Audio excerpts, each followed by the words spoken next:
Alors notre activité est issue des techniques de spéléologie et de découverte du monde souterrain associées à toutes les technicités de la maintenance industrielle et du bâtiment, en hauteur ou en profondeur, d'où les techniques spéléo dont je viens de faire référence. Dans la profession, on a une grande idée des cordistes comme étant des gens qui viennent de la montagne ou des activités de grimpeurs, alors qu'en fait,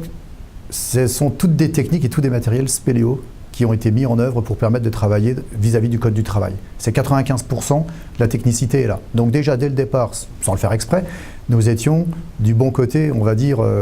de la ligne du sol. On n'était pas en hauteur, mais en souterrain.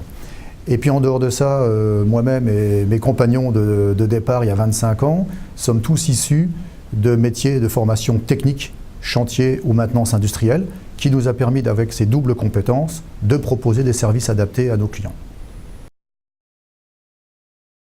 Justement, le fait d'être des deux côtés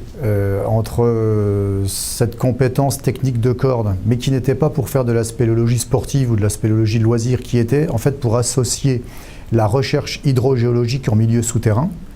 qui sont par nature donc des accès difficiles. Nos compétences techniques bâtiment maintenance industrielle, comme je l'ai dit, associées à ça, ont amené, en termes de réponse, on a pu l'écrire, on a pu le tracer, on a pu le traduire dans le cadre du code du travail, dans le cadre des exigences professionnelles, dans le cadre des attentes des professionnels du BTP, de l'industrie ou de la construction d'ouvrages d'art. Devenir franchiseur, c'est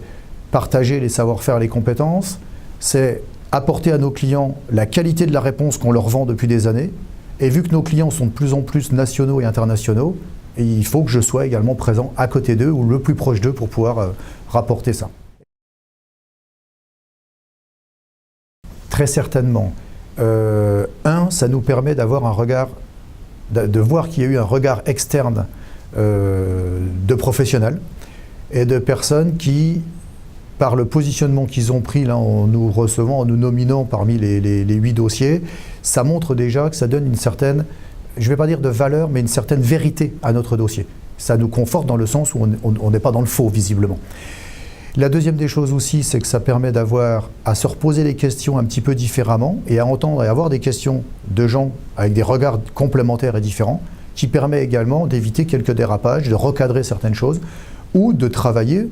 certains points qui seraient peut-être insuffisamment développés aujourd'hui.